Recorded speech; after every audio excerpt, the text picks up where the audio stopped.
नमस्कार, आप देख रहे हैं वॉइस ऑफ भारत और मैं हूं आपके साथ स्वीटी दीक्षित।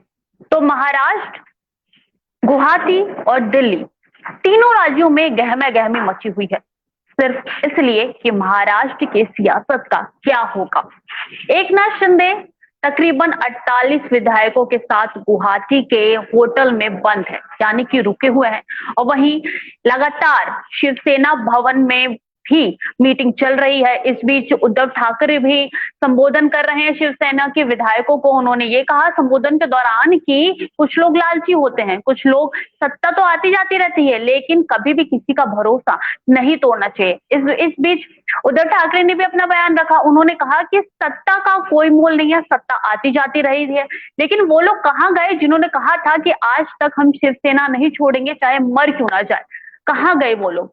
इस बीच तमाम ऐसी चीजें हैं जो दोनों दलों से सामने आई है। दो गुट बन गए शिवसेना के, एक तो जो मुंबई में है और दूसरा जो गुवाहाटी में है। तो देखना होगा कि इन सबके बीच आखिर उद्धव सरकार जो है वो कहां स्थान करती है, कहां रहती है। फिलहाल हमारे पास एक बड़ा पैनल जुड़ा हुआ है, आपके सबसे परिचय करवाती हूँ। हमारे साथ लक्ष्मीकांत शर्मा जो कि कांग्रेस नेता है जुड़ चुके हैं। इसी के साथ हमारे साथ हमारे संवाददाता भी जुड़ चुकी हैं और बीजेपी के नेता मेघना श्रीवास्तव भी कुछ देर में हमारे साथ जुड़ेगी। फिलहाल मैं रचना के पास जाना चाहूंगी। रचना, देखिए ऐसा बोला जा रहा है कि कुछ देर बाद दिल्ली की ओर रुख कर सकते हैं एकनाथ शिंदे।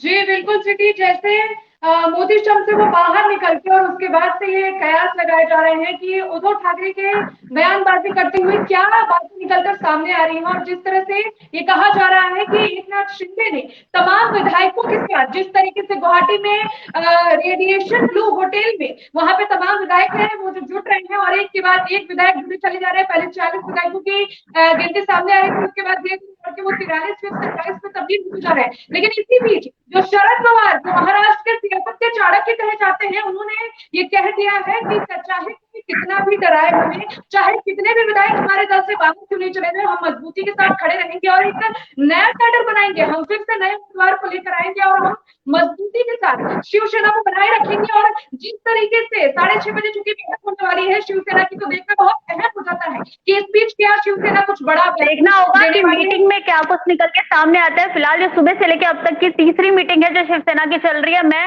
श्रीकांत शर्मा जी का रुख करना चाहूंगी। श्रीकांत शर्मा जी, देखिए लगातार जो है ऐसी उठापटक जो है तमाम राज्यों में देखने को मिली। अगर हम मध्य प्रदेश की बात करते हैं, मध्य प्रदेश में भी जिस तरीके से सरकार गिरी वो सबने देखा, किसी से छुपा नहीं। अब संजय राउत कह रहे हैं चाहे सड़क हो चाहे संसद हो, हम अपना बहुमत साबित करेंगे। जी अजय मैडम, देखिए स्वीटी जी, पिछले 3-4 रोज से जिस तरीके से महाराष्ट्र का जो मामला चल रहा है उससे कम से कम एक बात सामने खुल करके आई है कि भारतीय जनता पार्टी का लोकतंत्र में कम से कम कोई विश्वास नहीं है। भारतीय जनता पार्टी को सिर्फ और सिर्फ सत्ता से मतलब है। सत्ता, चाहे वो लोकतंत्र से विधायक जीत करके आए, सांसद जीत करके आए, या फिर जहां जहां दूसरे दलों की सरकार बनी है उन सरकारों को ईडी के माध्यम से काबू किया जाए, आईबी के माध्यम से काबू किया जाए, या जो है सीबीआई के माध्यम से किया जाए। भारतीय जनता पार्टी का और नरेंद्र मोदी साहब का सिर्फ एक एजेंडा है कि दूसरे दलों की सरकार को हिंदुस्तान में रहने नहीं देना है। पहले कांग्रेस की बात थी, अब पूरे विपक्ष की बात आती है। नरेंद्र मोदी इस खेल के अंदर खुला। कहने को तो भारतीय जनता पार्टी कहती है कि उनका शिवसेना का अंदरूनी मामला है, लेकिन शिवसेना का अंदरूनी मामला नहीं है।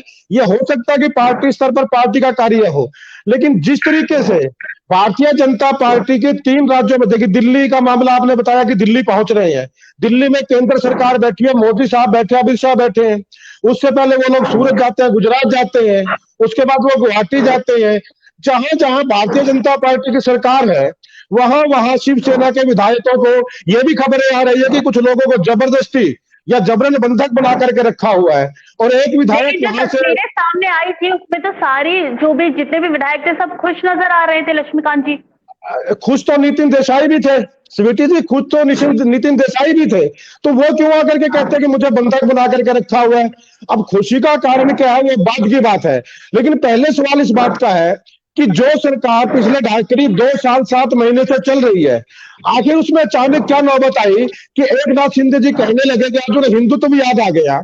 एकनाथ शिंदे जब इसी सरकार में कैबिनेट के मंत्री बन करके बैठते हैं, तब उन्हें हिंदुत्व याद नहीं आता, तब उन्हें शिवसेना का कैडर याद नहीं आता, तब उन्हें ये याद नहीं आता कि ये सरकार जो है एनसीपी और कांग्रेस की बैसाखी पर चल रही है, उनके सहारे फैल रही है। अचानक 2 साल 7 महीने के बाद अचानक ऐसा क्या होता है कि शिंदे को याद आता कि यार ये तो हिंदुत्व के लिए खतरा हो गया यार, हम तो मतलब उन्हें 2 साल 7 महीने गुजरने के बाद शिंदे साहब को याद आया कि हमको कांग्रेस और एनसीपी के दम पे सरकार चला रहे हैं। अब तक वो किस मुकाम पे थे? एकनाथ शिंदे का तो कहना है कि उन्होंने काफी इंतजार किया, लेकिन उनको बंगलों के बाहर खड़ा कर दिया जाता था, उनकी बातें नहीं रखनी जाती थी। एक टाइम ऐसा है जिस सब विधायकों के फंड बंद कर दिए गए। स्वीटी जी, इसमें 2 मामले आते हैं। उन्हें घर से बाहर खड़ा कर दिया जाता था, ये उनका और ठाकरे साहब का मामला है। इसमें कांग्रेस कहीं बीच में नहीं आती, एनसीपी बीच में नहीं आती है, वो बाहर थे अंदर थे। लेकिन मैं कहना चाहता हूं कि 2 साल 7 महीने इंतजार किस बात का? अगर शिंदे साहब को घर से बाहर खड़ा किया जाता था, ठाकरे साहब उनको पूछ नहीं रहे थे, तो 2 साल 7 महीने किस बात का इंतजार कर रहे थे? ये क्या मतलब हुआ? सवाल सिर्फ एक है कि जब तक भारतीय जनता पार्टी की एंट्री सारे मामले में नहीं थी, राज्यसभा का चुनाव हुआ और वहां पर जो लोकल बोर्ड का जो चुनाव हुआ, वहां पर परिषद का, तो वहां पर जो बीजेपी ने खेल खेला और जो शिवसेना के साथ किया, देखिए ये क्रॉस वोटिंग का मामला चलता रहता है, लेकिन भारतीय जनता पार्टी को वहां से हवा लगी और उन्होंने कहते हैं कि दीवार में कहीं कच्ची चीज होती है तो वहां पर वार किया जाता है। ये तो मानते हैं कि क्रॉस वोटिंग हुई थी, आप ये तो मानते हैं कि क्रॉस वोटिंग हुई थी? क्रॉस वोटिंग हुई थी तो करवाई किसने? वो मैं वही तो कह रहा हूं ना कि जब एक दल का चुना हुआ सांसद, देखिए स्वीटी जी, जब जनता ने शिवसेना को, कांग्रेस को, भारतीय जनता पार्टी को अलग अलग सांसद चुन करके दे दिए, अलग अलग विधायक चुन करके दे दिए, तब आप दूसरे दलों के विधायकों पर, सांसदों पर डोरे किस लिए डालते हो भाई? अपने दल के विधायकों पर, अपने दल के सांसदों पर। देखिए माइंड वॉश भी होता है। हम बच्चे को छोटे से हम सिखाते हैं कि कैसे बड़े होना है और किस तरीके से आगे हमें काम करना है। तो इतने छोटे विधायक तो थे नहीं कि बीजेपी के कहने पे वो तुरंत अपना दिमाग जो है इधर से उधर कर लेंगे। नहीं, अरे कोई ना कोई तो लालच दिया गया। वही तो मैं कहता हूँ, शिवसेना के 17 विधायकों के खिलाफ ईडी लगा दी जाती है। इनके इलेक्शन के टाइम पे ईडी क्यों याद आती है? राष्ट्रपति का चुनाव आता है तो राहुल गांधी के पीछे ईडी लग जाती है, यूपी का चुनाव आता है तो मायावती के पीछे ईडी लग जाती है।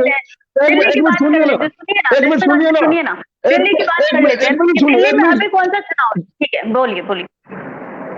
अरे दिल्ली में राष्ट्रपति का चुनाव था तो राहुल गांधी के पीछे ईडी लगा दी ना, किस लिए? नहीं, क्या मामला? स्वीटी जी एक मिनट, जो मामला, जिस मामले में राहुल गांधी के खिलाफ ईडी जांच कर रही है वो 2012 का मामला है, सुप्रीम कोर्ट में मामला पेंडिंग है। राहुल गांधी, सोनिया गांधी को सुप्रीम कोर्ट से बेल मिली हुई है और ये जो ईडी कार्रवाई कर रही है ना, इसमें कुछ होने वाला नहीं है।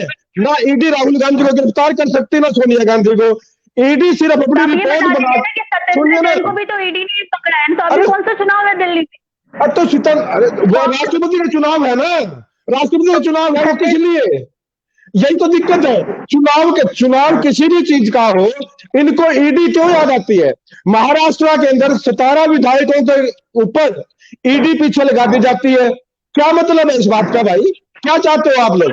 हकीकत ये है स्वीटी जी, इस देश के अंदर लोकतंत्र का लगातार बलात्कार भारतीय जनता पार्टी कर रही है, लोकतंत्र की हत्या कर रही है, चुनी हुई सरकारों को गिराने का काम कर रही है।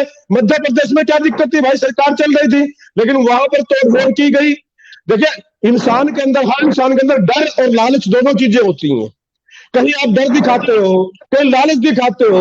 अगर आपका लोकतंत्र में विश्वास है तो आप किसी को क्यों डराते हो, क्यों किसी के पीछे भी लगाते हो? चुनी हुई सरकार है। एक बात और मैं कहना चाहता हूं स्वीटी जी, भारतीय जनता पार्टी लगातार कहती है कि महाराष्ट्र सरकार का मामला शिवसेना का अंदरूनी मामला है, हम कहीं नहीं है। तो मैं भारतीय जनता पार्टी के लोगों से पूछना चाहता हूं कि देवेंद्र फडणवीस विधायकों की बैठक क्यों बुलाते घूम रहे हैं और सूरत के अंदर विधायकों को क्यों रखा जाता है? अब गुवाहाटी के अंदर जिन विधायक जिस होटल में रखा गया है वहां की रिपोर्ट ये आ रही है कि सीएम साहब वहां पर दो दफा जा चुके हैं उस होटल में। पता लगा उड़ीसा में बाढ़ के हालात है। वो बाढ़ की तरफ ध्यान देने की बजाय भारतीय जनता पार्टी इस बात पर ध्यान दे रही है कि महाराष्ट्र की सरकार को कैसे गिराया जाए, देवेंद्र फडणवीस को चीफ मिनिस्टर कैसे बनाया जाए। ये लेकिन आप ये बहुत ही क्या शानदार। सबूत है इसका कि भारतीय जनता पार्टी ही सरकार गिराने में पूरी मददगार है? क्या तो सबूत है? कौन छोटे है? बच्चे तो है और नहीं ना शिवसेना के नहीं ना, शिवसेना के छोटे बच्चे तो है नहीं कि माइंड वॉश कर दिया जाए उनका।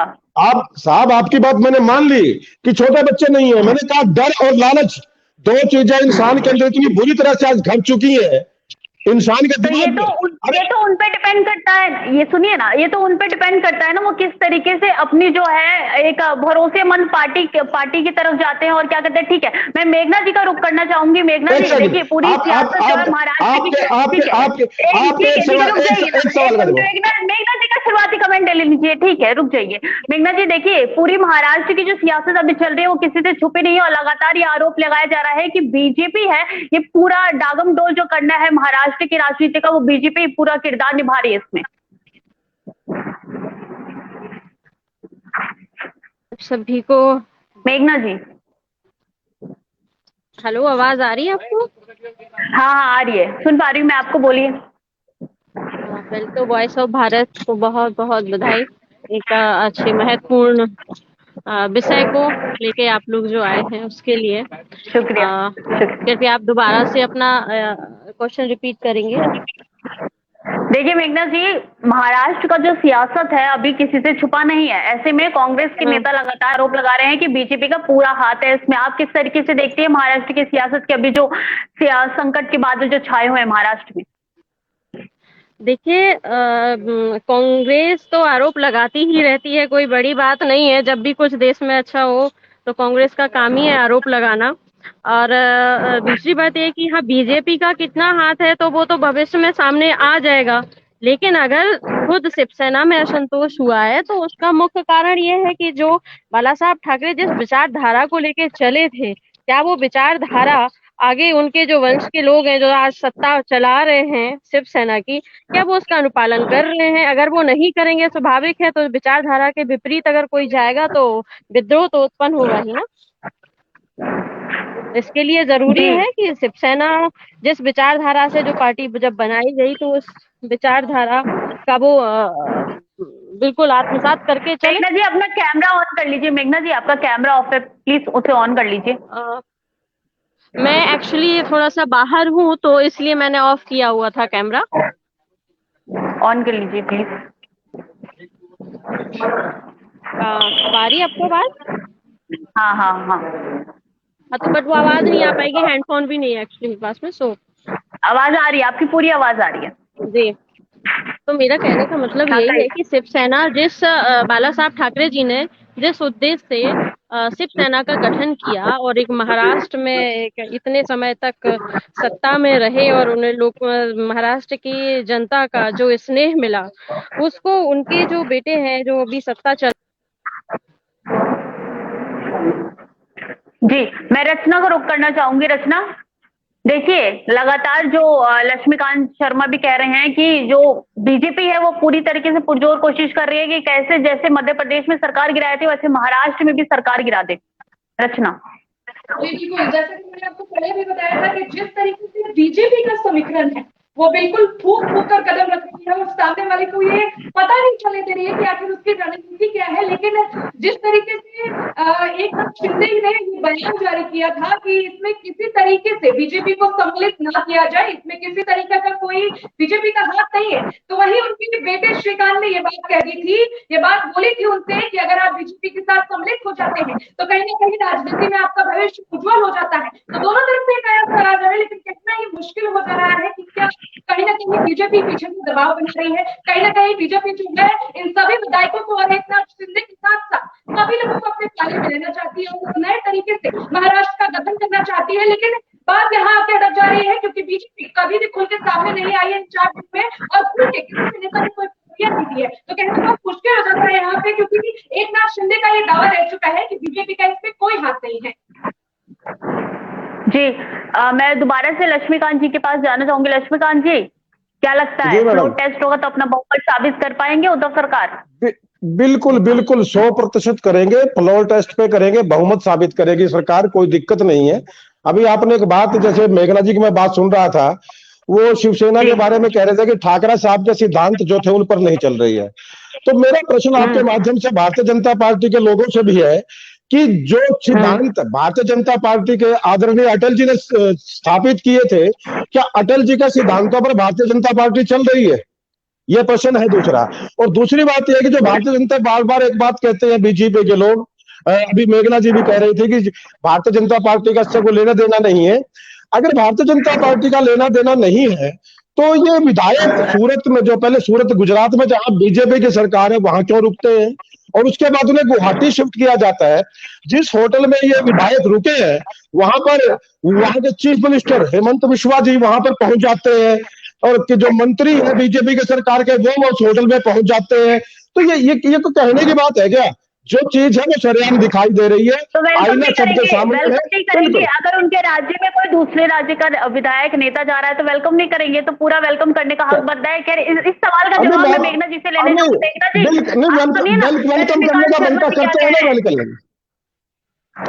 मेघना वेलकम जी, का यही मौका मिला उन्हें, वेलकम करने का यही अटल जी मौका के मिला है। अटल जी, ठीक है ना, मेघना जी से सवाल का जवाब ले लेते हैं ना। जी। मेघना जी, अटल जी के सिद्धांतों पे बीजेपी नहीं चल रही है।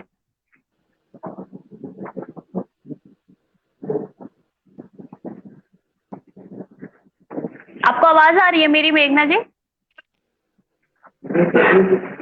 मैं बोल रही हूँ कि मेघना जी, अभी आप तक भारतीय जनता पार्टी पहले भी माननीय अटल बिहारी वाजपेयी जी के सिद्धांतों पे चल रही थी और आज भी उन्हीं के सिद्धांतों पे चल रही है। हमेशा राष्ट्रवाद बीजेपी का प्रमुख मुद्दा रहा है। और इसी को लेके हिंदुत्व की बात जो है वो शिवसेना के अंदर आ गई है। जवाब दीजिए लक्ष्मीकांत शर्मा जी, जवाब दीजिए मेघना जी के। नहीं, और क्या सवाल क्या है? मैंने लक्ष्मीकांत भाई साहब, बड़े भाई, मैंने ये नहीं बोला कि बीजेपी का कोई हाथ नहीं है। मैंने ये बोला कि किसी पे आरोप प्रत्यारोप लगाने से बेहतर है कि जब सब सामने आ जाए तभी किसी बात को बड़ी पुष्टि के साथ कहा जाए। आप बिल्कुल बोल रहे चलो, हैं जोक बजा के कि नहीं बीजेपी का ही इसमें हाथ है, तो नहीं, ऐसा आप नहीं कह सकते हम। अब मेघना जी, चलो पहली बात तो आपने कम से कम ये तो मानना कि हाथ हो सकता है, मैं तो आगे बात। बाकी जहां तक मेरा नहीं, मानना मैंने है, ये बोला कि हो सकता है या नहीं हो सकता है, ये समय के साथ सामने आएगा। ये आपने बोला कि बीजेपी का हाथ है। नहीं आपने इनकार भी तो नहीं किया ना कि नहीं है, नहीं, जैसे बाकी आप लोग कर रहे हैं। स्वीकार कर रहे हैं, हमें इनकार करने की कहाँ जरूरत है। नहीं, हम तो सभी का, हमें तो देखिए आईना खुला है, दुनिया देख रही है, सब कुछ सबके सामने है। नहीं, आप और जहां बताइए तक, बीजेपी का अरे कौन सा नेता आपको रोड पे दिखाई दे रहा है, बताइए आप। अरे रोड पे क्यों दिखाई देंगे, होटलों में दिखाई दे रहे हैं। वो नहीं, रोड कहाँ आगे दिखाई दे रहा है बताइए, कौन दिखाई दे रहा है, बीजेपी का नेता गुवाहाटी, कहाँ पे कौन दिखाई दे रहा है। मेघना जी गुवाहाटी के अंदर कुछ चीफ मिनिस्टर साहब होटल में गए हैं, और भाजपा के वहां जो मंत्री है अरे वो तो लोग होटल में गुवाहाटी तो गए आप हैं। भी जा सकते हैं, आपके लिए गुवाहाटी जाने पे बैन थोड़ी लगा हुआ है। तो मेरे लिए और सीएम निमंत्रण साहब तो तो नहीं खुद आएंगे सीएम ने ना। दिया है, निमंत्रण अरे तो सुनो खुद ना, सीएम ने दिया है कि देश के सब मेरे विधायक आ जाए। फिर क्या नहीं प्रॉब्लम यही है? नहीं स्वीटी जी, यही मौका मिला निमंत्रण देने का, जब दूसरे के घर में आग लगी हो। अगर सुनिए, अगर आपके पड़ोस में आग लगी हो और किसी की लड़ाई चल रही हो, आप उस लड़ाई को बुझाने का प्रयास करेंगे या फिर उसके पड़ोसियों को बुला करके भड़काने का प्रयास करेंगे? यही मौका मिला ना आप तो भारतीय अपने जनता खुद पर मैंने, आप अरे सुनिए, मैं स्वीटी जी, मैंने यही तो कहा ना कि भारतीय जनता लक्ष्मी पार्टी जी, आग लगा रही है, और यही लोगों का काम है, एकमात्र एजेंडा है कि नहीं, लोकतंत्र अगर के ढाई तरीके से सालों चुनी में सुनिए सरकारों ना, को। अगर 2.5 सालों में अगर उद्धव ठाकरे उनकी बात सुन लेते, अगर 2.5 सालों में उनकी बात रख लेते, तो लगता है कि आज जो नौबत आई है वो पहले नहीं होती। मैं रचना को रुख करना चाहूंगी। रचना, आपके कोई क्वेश्चन है? दोनों नहीं, गेस्ट है हमारे। एक मिनट सवाल का जवाब दे दूं। आपने कहा ना कि 2.5 साल अगर वो ध्यान रख लेते, अब ये किसको पता है कि ख्याल रखा या नहीं रखा? ये तो उद्धव ठाकरे, दुबे साहब ये तो को, खुद आपने शिंदे साहब को फेरिस्त पता नहीं है। देखी, आपने शिकायतों की फेरिस्त नहीं देखी जिसमें सबके साइन थे बकायदा, और ये बोला गया था नहीं कि नहीं सब आप शिकायत एक एक करके लिखे थे। सुनिए आपने ना, वो फेरिस्त लगता है मैंने नहीं डाली है, कहा, ठीक है। मैंने रचना, आपके कोई मैंने सवाल है कहा हमारे कि दोनों 2 गेस्ट से? साल, ठीक है, ठीक है, एक समझाइए 2 ना, साल समझाइए कौन समझाइए लक्ष्मी जी, समझाइए। रचना, सवाल पूछिए। जिस तरीके से कहा जा रहा है कि इसमें कहीं ना कहीं बीजेपी का हाथ हो सकता है, बीजेपी इन सारी चीजों को बढ़ावा दे रही है, लेकिन जिस तरीके से एकनाथ शिंदे ने तो साफ तौर पर मना कर दिया है कि उनका इसमें कोई हाथ नहीं है, फिर कांग्रेस किस बिहाफ पे, कांग्रेस किस सबूत पे बीजेपी का हाथ और पलटवार बता रही है? अगर एकनाथ शिंदे का, रचना जी, हाथ नहीं, मैं दे रहा हूं ना, अगर भाजपा का हाथ नहीं है तो एकनाथ शिंदे को ये कहने की क्या जरूरत है कि भाजपा के सरकार साथ मिलकर सरकार बना लो तो हम शिवसेना में वापस आ जाएंगे? ये क्या है? ये क्या है? अगर शिंदे अरे सुनिए ना, सुनिए क्यों नहीं कांग्रेस थी, शिवसेना नहीं थी। स्वीटी जी 2 साल 7 महीने से सरकार चला रहे हैं तो भरोसा नहीं आया, और अब एकदम से भरोसा आ गया कि बीजेपी नहीं। अरे सुनिए ना, 2 साल 7 महीने से तो अब सुनिए ना, बोलिए। 2 साल 7 महीने 2 साल 7 महीने में हुआ क्या अब तक वो नहीं बताया गया। 2 साल 7 महीने के बाद हिंदुत्व याद आया जब बीजेपी, जब कांग्रेस एनसीपी के साथ सरकार बना रहे थे शिंदे साहब, उस सरकार में मंत्री बने, तब उनको पता नहीं था कि कांग्रेस ये हिंदूवादी नहीं है भाई, हिंदूवादी तो भाजपा है। और आज वो कहते हैं कि बीजेपी का, अगर महाराष्ट्र में हो रहा है तो इसमें क्या प्रॉब्लम है? प्रॉब्लम क्या है? 1 मिनट आप बात तो सुनिए ना। अब एकनाथ शिंदे कहते हैं कि भाजपा का हाथ नहीं है। अगर भाजपा का हाथ नहीं है तो क्या जरूरत है ये कहने की कि हम भाजपा के साथ सरकार बना लो तो हम वापस शिवसेना में आ जाएंगे? ये क्या तरीका है? ये इससे क्या पता लगता है? मतलब हम बच्चे हैं क्या या बुद्धिहीन लोग हैं? देखिए हम अंधभक्त नहीं है। हमने कहा ना कि हम सोचते हैं दिमाग से। आपको भी पता है, सबको पता है कि भारतीय जनता पार्टी का खुला हाथ है।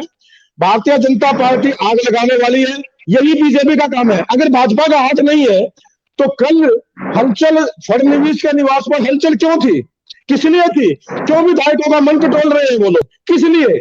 अरे आप कहिए ना कि भैया आपकी सरकार सुनिए, हलचल तो कांग्रेस में भी है, कमलनाथ ने भी मीटिंग की है, तो आप इसका क्या जवाब होगा इसका? क्या हलचल कांग्रेस में, एनसीपी में, शिवसेना में, सारी पार्टी में।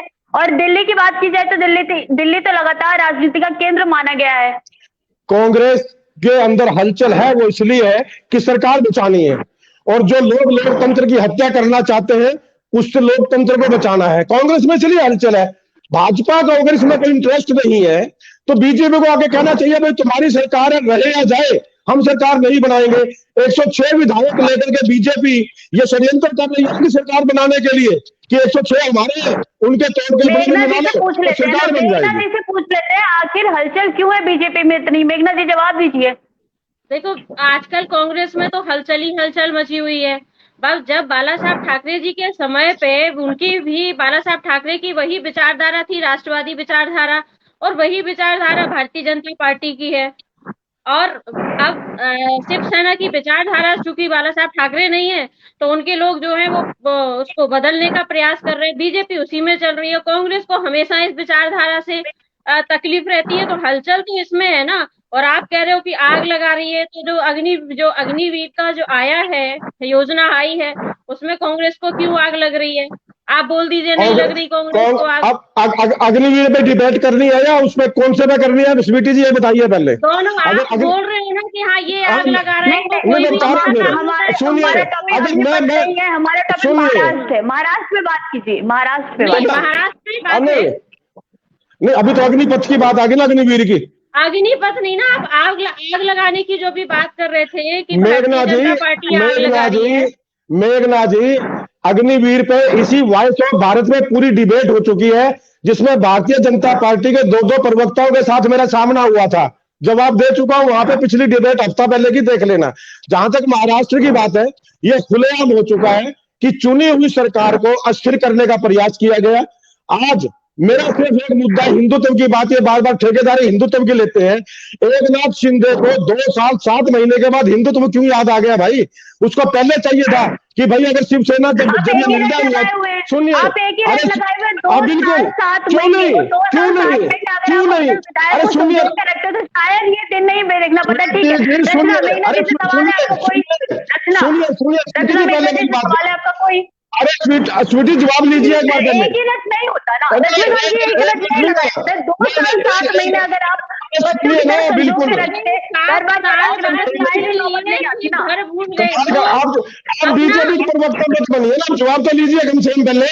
मैंने कहा बीजेपी के अगर प्रवक्ता ने मतलब एक ही रट नहीं होती ना लक्ष्मीकांत जी। सुनिए ना पहले, अरे सुनिए तो ना, अगर मान लिया, सुनिए, एक नाथ शिंदे कांग्रेस और एनसीपी के साथ नहीं जाना चाहते थे, तो पहले दिन जब ये गठबंधन हुआ था महागाड़ी का, एक नाथ शिंदे को कभी मना कर देना चाहिए था कि मैं इस सरकार में शामिल नहीं रहूंगा क्योंकि ये ठाकरे साहब के सिद्धांतों के खिलाफ है।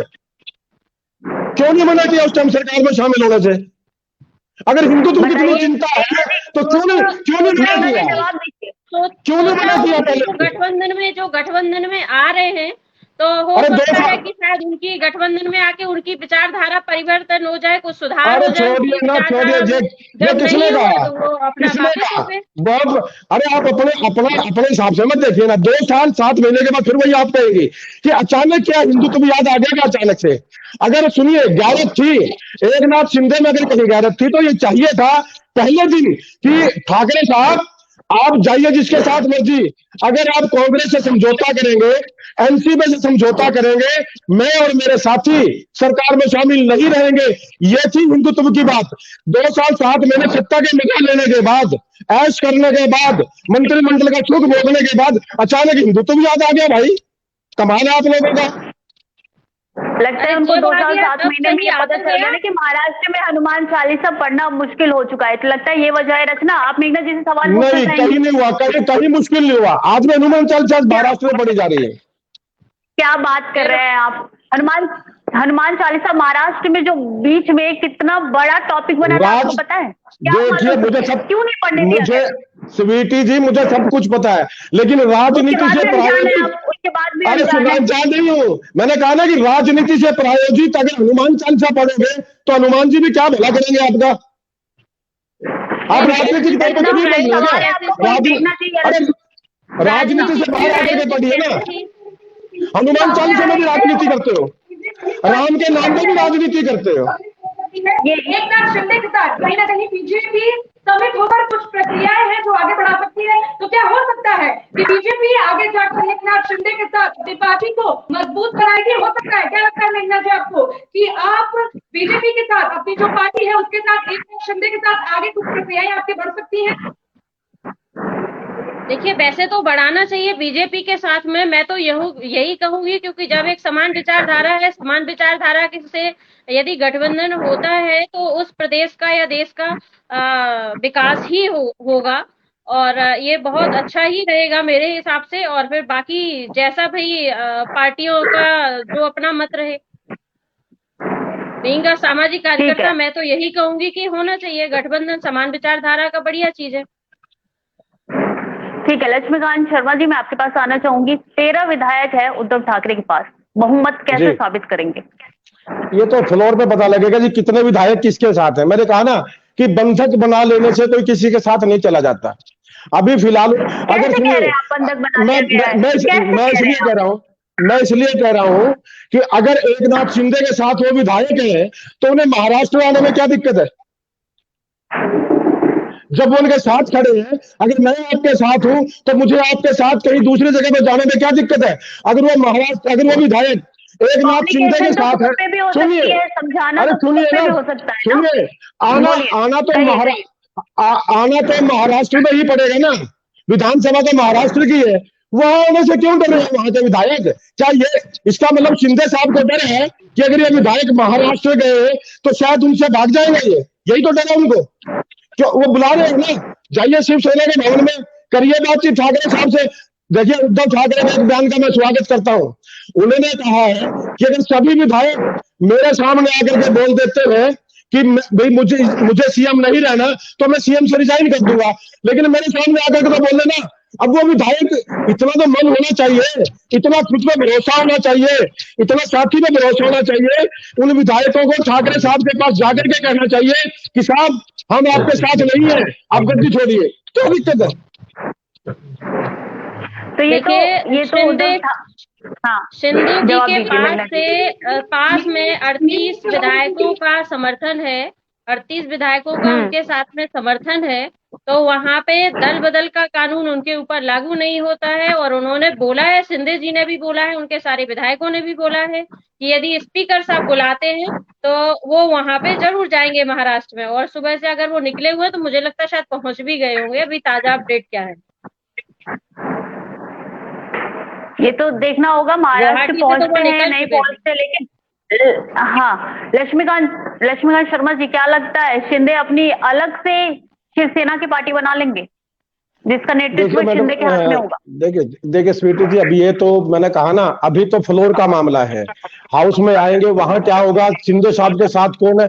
देखिए मैंने कहा ना कि मैं शिवसेना की तरफ से तो बैठा नहीं हूं, मैं बैठा हूं कांग्रेस की तरफ से, लेकिन फिर भी क्योंकि सहयोगी दल है आज की तारीख में, वो ये उनका आंतरिक मामला है। कांग्रेस पार्टी उनके साथ खड़ी है, अगर वो सरकार में रहते लेकिन हैं। मीटिंग तो कांग्रेस भी कर रही है उनके साथ मिलके, मीटिंग तो कांग्रेस भी कर रही है ना लगातार। शरद अरे पवार भी अपने- कर रहे हैं, कमलनाथ भी कर रहे हैं, मीटिंग तो कांग्रेस भी कर स्वीटी रही है ना, तो सवाल तो स्वीटी आपसे भी जी, बनता है।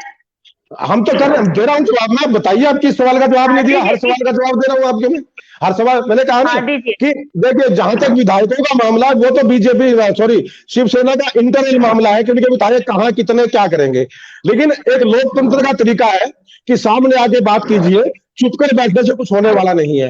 आखिर में आपको फ्लोर पर आना पड़ेगा, तो क्यों नहीं आज आ जाते? वो आ जाना चाहिए उनको। और वो आप लगातार तस्वीरों के जरिए, वीडियो के जरिए अपने शक्ति प्रदर्शन जो है वो जाहिर करें। मैं रचना की तरफ रुख करना चाहूंगी। रचना, कहिए क्या अपडेट है आपके पास? ये साबित जाना नहीं है तस्वीरों के माध्यम से। जी सिटी में एक सवाल करना चाहूंगी। जिस तरीके से लक्ष्मीकांत जी ने कहा कि जो विधायक है वो क्यों नहीं मुंबई आ जाते हैं, तो वो विधायक जो 2.5 साल से माध्यम से, फोन के माध्यम से ऑफिस जाते थे, जो बार बार सरकार से बात करना चाहते थे, जिन विधायकों ने ही इस सरकार का गठन किया है, तो उससे बात करना चाहते थे, लेकिन उनकी बात नहीं सुनी गई, उन्हें देखा गया। और अब जब ये नौबत आई है, जो ये गृह कलेश हो रहा है, इसमें जो चिट्ठी में साफ तौर पर लिखा गया है कि हमारे फोन कॉल को नहीं उठाया जाता था, हमारी कोई बात नहीं मानी जाती थी, लेकिन अब फिर से कांग्रेस की तरफ से ये बात बयान आ रही है कि वो क्यों नहीं मुंबई आ जाते। अरे वो क्यों मुंबई आएंगे? वो 2.5 सालों में उद्धव सरकार उनकी बात क्यों नहीं सुनी? और आखिर अब जब उद्धव सरकार उनको बहलाने की फुसलाने की कोशिश कर रही है, वो क्यों मुंबई जाए? लक्ष्मीकांत शर्मा जी, जवाब दीजिए। आपके माई बाप ही आपका फोन नहीं उठाते तो क्या करेंगे बच्चे? अरे रचना जी, ये किसको पता है उठाए या नहीं उठाए? आपको पता है क्या? एकनाथ शिंदे ने कहा और आपने मान लिया। लिखा हुआ है जो चिट्ठी पेश की गई है, उसमें लिखा गया है। अरे जिसने एक आदमी ने मतलब हुआ, उसको आपने भगवान डिक्लेयर कर दिया, जो बोलेगा सच बोलेगा। मतलब एकनाथ शिंदे भगवान हो गए कि वो जो कहा सच कहा और बाकी सब झूठ है। कैसे पता कि वो सही नहीं बोल रहे? अरे मैडम जी, दोनों तरफ लागू होती है ना, जो हाँ, बात सामने आ रही है उसी पे बात करेंगे ना। ये हाँ, मैं वही करूँ कि दोनों तरफ लागू होती है, तभी सामने आने के बाद ही सच पता लगेगा कि क्या सच और क्या झूठ है। दूर बैठ के नहीं पता लगेगा कि आपने कुछ चिट्ठी लिख दी, मैंने कुछ चिट्ठी लिख दी, मैं अपनी बात को सही ठहरा रहा हूँ, आप अपनी को सही ठहराओगे। आप दूर बैठ के कैसे कह सकते हैं कि बीजेपी आग लगाने का काम करिए, बीजेपी भड़काने का काम करिए? आप भी तो दूर बैठे हैं ना। वो सामने नजर आ रहा है ना। ईडी किसने लगाई पीछे? ईडी लक्ष्मीकांत शर्मा। अरे सुनो, शिवसेना को क्यों लेके आ जाते हैं? यहाँ पे ईडी का क्या मतलब बनता है सर? आप ईडी को क्यों लेके आते हैं? अरे भैया, कौन आएगी बीच में? वजह, किसी बात की कोई वजह तो होती है नहीं होती है, या बेवजह की बात होती है? अभी पूरे जो महाराष्ट्र का सियासी संकट है, इसमें स्वीटी जी 17 विधायकों के खिलाफ ईडी लगाई गई, वो किस लिए लगाई गई और क्या मिला उसमें? बताइए। आप कमाल करती हैं। आप सारा कुछ पता होने के बावजूद भी आप एक तरफा बात मत कीजिए। आप मानिए इस बात को। सत्ता जिसके पास है ना, हथियार नहीं है आपके पास। किसका? जवाब ले लेते हो ना, मैं इनसे जवाब ले लेती हूँ, मेघना जी से जवाब ले लेती हूँ। मेघना जी, ईडी के अलावा और कोई हथियार नहीं है आपके पास? ईडी लगा देते हैं, बात कर। पीछे 60 साल जो सरकार चलती रही, वो अपने पदचिन्ह खुद तो छोड़ के जाएगी ना, खुद तो छोड़ के जाएगी। उसी का असर है कि भाई ईडी अब लोग भी लगा देते हैं, कहीं ना कहीं कुछ होगा तो स्वाभाविक है। 60 साल का असर है भाई ईडी लगाना। भविष्य पूरा कहता है कि जहाँ पे जिसको गिराना उसके पीछे कुछ ना कुछ इस तरीके की चीजों को लगा देना। एक तो मेघना जी का पता नहीं लग रहा कि ये बीजेपी की प्रवक्ता है या सामाजिक कार्यकर्ता है। मैं सामाजिक कार्यकर्ता हूँ, बिल्कुल सामाजिक कार्यकर्ता हूँ। चलो अच्छा है, आपने सवाल किया कि कौन जिसको जो 25 के, तो आपको ना सामाजिक कार्यकर्ता के नाते एक जनरल एनालिसिस करना चाहिए। आपको बीजेपी के प्रवक्ता की तरह बात नहीं करनी चाहिए। नहीं पिछली जो सरकारें मैं मैंने कहा ना, अभी इसलिए मैंने सुनिए, ये सवाल इसलिए पूछा मैंने आपसे क्योंकि इसमें मामला पिछली सरकार का आ गया। अगर आप सामाजिक कार्यकर्ता है तो आपको पिछली सरकार की बजाय ना आज के माहौल पर बात करनी चाहिए, जो नहीं सामाजिक बिल्कुल कार्यकर्ता का दायित्व है। लेकिन अगर आप बीजेपी के प्रवक्ता है तो आपका सवाल जायज है, फिर आपने ठीक पूछा और उसका जवाब भी देता हूं मैं आपको, दोनों सामाजिक में जवाब कार्यकर्ता दूंगा। तो पिछला और अब दोनों देख के बात करती है ना नहीं, लक्ष्मीकांत मैं जी। दोनों सामाजिक मैं दोनों कार्यकर्ता का तो दे पिछला और अब दोनों का एनालाइज करके ही बात नहीं करते हैं नहीं ना। नहीं, मैं आप दोनों का दे रहा हूँ, आपका मैंने दे दिया एक का। दूसरी बात ये है तो सिर्फ कि इस समय की बात कैसे कर ली जाए? हाँ ले ली। हाँ हाँ हाँ पिछली सरकारों ने, अगर कांग्रेस की सरकार ने ईडी पीछे लगाई होती, सीबीआई पीछे लगाई होती और दूसरी जांच एजेंसियां पीछे लगाई होती तो मोदी एंड कंपनी तो सत्ता में ना होती आज।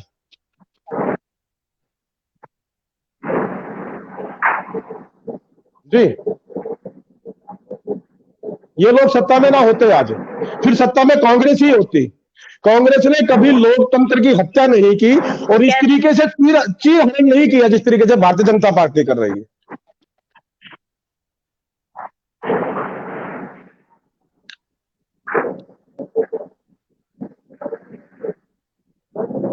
ठीक है ठीक है, मेघना जी जवाब देंगे आप इसका कुछ? एक्चुअली आवाज क्लियर नहीं आ रही थी, जो ईडी वाली बात चल रही है। तो अगर अभी वर्तमान की भी बात करें, देखिए सबसे पहली बात कि मैं सामाजिक कार्यकर्ता हूं, तो जो मेरी सोच विचार है अपने देश के प्रति उसी को केंद्रित करके मैं बोलूंगी कि पार्टी से प्रभावित होके बिल्कुल नहीं बोलूंगी। ठीक है, वो मेरी व्यक्तिगत विचारधारा है कि मैं किससे प्रभावित हूँ और किसके विचारों को मैं सर्वमान्य रखती हूँ। आप कह रहे हो ईडी लगाने की बात, तो कांग्रेस ने तो हमारे वर्तमान के माननीय प्रधानमंत्री जी श्री नरेंद्र मोदी जी के पीछे भी ईडी लगाई, अमित शाह जी को जेल भेज दिया ईडी लगा के।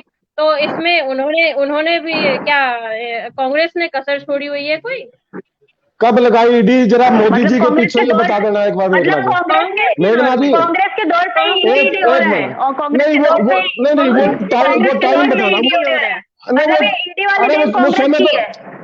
अरे वो समय बताइए ना। आप भाई साहब, आप जो है आप थोड़ा सा आप खुद देखिए कि ईडी कहाँ कहाँ पे लगाई, सीबीआई कहाँ कहाँ पे लगाई, इनकम टैक्स के आपने मोदी छापे कहाँ कहाँ आपने पड़वाए, आपने सीबीआई मोदी जी लगाई। का आपने मोदी जी का जिक्र किया कि मोदी जी के पीछे ईडी लगी। जरा मुझे वो वाक्या बता दे एक बार प्लीज। मेरी आपसे व्यक्तिगत रिक्वेस्ट प्रार्थना है कि जिस वक्त मोदी जी के पीछे ईडी लगाई गई वो कौन सा टाइम ठीक था? है ना, हमारा टॉपिक ईडी नहीं है। ठीक है ठीक है लक्ष्मीकांत जी, हमारा टॉपिक ईडी नहीं, हमारा टॉपिक महाराष्ट्र है। अब बताइए कि किस तरीके से उद्धव ठाकरे जो है अपनी जो कुर्सी है वो बचा पाएंगे। लक्ष्मीकांत जी लास्ट कमेंट आपका। वो लास्ट कमेंट ये है कि वो विधानसभा का जो पटल है जो फ्लोर है वहां पे बता दीजिए हाँ विधायक बिल्कुल। कितने हैं आपके पास? 13 अरे विधायक जो है, फ्लोर टेस्ट कैसे किसने साबित कहा करेंगे आप? अरे वो बाकी भी तो आएंगे सामने, वो कहाँ जाएंगे जो 46 विधायक जो लिए बैठे हैं शिंदे साहब जो लेकिन दिन पर दिन जो है वो दिन पर दिन जो पाला है वो एक नाथ शिंदे का ही भारी होते जा रहा है ना, और किसी तरीके से हवा में उठते जा रहे हैं उद्धव ठाकरे। स्वीटी जी अब इस बात का कोई किसी के पास आज मैं बता रहा हूँ ना कि विधानसभा में आने दीजिए, सबकी अंतरात्मा जागेगी, सब कैद से बाहर निकलेंगे, सब उस जो दायरा पिंजरा बनाया हुआ है ना उससे बाहर आएंगे, स्वतंत्र रहेंगे, खुली हवा में सांस लेंगे तो सबका अपना दीन ईमान जागेगा और सब के सब ठीक है ना। मेरा कमेंट मैं बता रहा हूँ दीन ईमान तो जाग चुका है उनका, इतने दिन से पिंजरे में बंद थे, जब से अभी सरकार बनी तब से पिंजरे में ही बंद थे। मेघना जी आप मेरा जागा है तो सही ट्रैक पे है, जनता भी और विधायक भी। अब मेरा कमेंट देने देंगी मुझे या नहीं देने देंगी? आप भाजपा वाला की तरह बीच में ना बनो ना। तो मैंने बता दिया कि बिल्कुल मैंने कहा फ्लोर टेस्ट होगा, सबके सब यही है। जिन अब नितिन देसाई भी आए और बाकी लोग भी आएंगे, आपको सब यही विधानसभा में पता लगेगा। अब यहाँ बैठ के अपनी कुर्सी बचा पाते हैं उद्धव ठाकरे, तब देखना होगा। ठीक है मेघना जी लास्ट कमेंट दीजिए अपना। जी बढ़िया है ये। अब वहाँ की महाराष्ट्र की जनता जागरूक हो चुकी है, वहाँ के विधायक जो है वो भी समझ चुके हैं कि सही क्या है और गलत क्या है, और वो बहुत खुशी की बात है कि वो एक सही डायरेक्शन में जा रहे हैं और उनको इसी सही डायरेक्शन में जाना भी चाहिए और अपनी जो राष्ट्रवादी विचारधारा है उसी को बुलंद करना। ठीक है रचना। जी बिल्कुल स्वीटी, अभी ये अपडेट आपको बता दें, शरद पवार, अजीत पवार उद्धव ठाकरे के साथ मीटिंग करते हैं और देखना ये होगा कि इस मीटिंग से अब क्या कुछ सिचुएशन है जो वो कंट्रोल कर पाते हैं, क्या कुछ बदलाव और सुधार आ रहे हैं, क्योंकि बयानबाजी तो दोनों तरफ से हो रही है। आदित्य ठाकरे का कहना है कि जिस तरीके से ज्यादा बोली लगाई गई होगी इसलिए विधायकों को खरीद लिया है, एकनाथ शिंदे ने अपने पाले में ले लिया है, कहीं ना कहीं हमसे ज्यादा बोली लगी है, तो प्रत्यारोप का दौर जारी है और महाराष्ट्र के सियासत से समझदार भी नहीं, लेकिन अब देखना होगा कि क्या एकनाथ शिंदे इसी तरीके से लगातार बीजेपी पे आरोप भी लगते आ रहे हैं कि बीजेपी पूरी तरीके से भड़काने की कोशिश कर रही है। जिस तरीके से मध्य प्रदेश में सरकार बीजेपी ने गिराई, लगता है महाराष्ट्र में भी बीजेपी अपनी सरकार गिरा देगी। आप तीनों का बहुत बहुत शुक्रिया वॉइस ऑफ भारत के साथ जुड़ने के लिए। फिलहाल अब देखना यह होगा कि महाराष्ट्र की जो सियासत है वो कहां जाकर रुकती है। उद्धव ठाकरे अपनी सरकार बचा पाएंगे। हालांकि आदित्य ठाकरे ने भी शिवसेना विधायकों को संबोधित करते हुए ये कहा है कि लगता है उनको खरीद लिया गया है, जो अपने होते हैं वो जाते नहीं हैं और जो अपने नहीं होते वही चले जाते हैं। इस बीच आपको बता दें लगातार सुबह से मीटिंग का दौर महाराष्ट्र में जारी है और लगता है एकनाथ शिंदे भी बहुत अपनी जो पाला है अपना बहुत मजबूत किए बैठे हैं। अब देखना होगा फ्लोर टेस्ट में क्या साबित होता है, फ्लोर टेस्ट होता है या नहीं होता है। फिलहाल बाकी की खबरों के लिए आप बने रहिए वॉइस ऑफ भारत के साथ।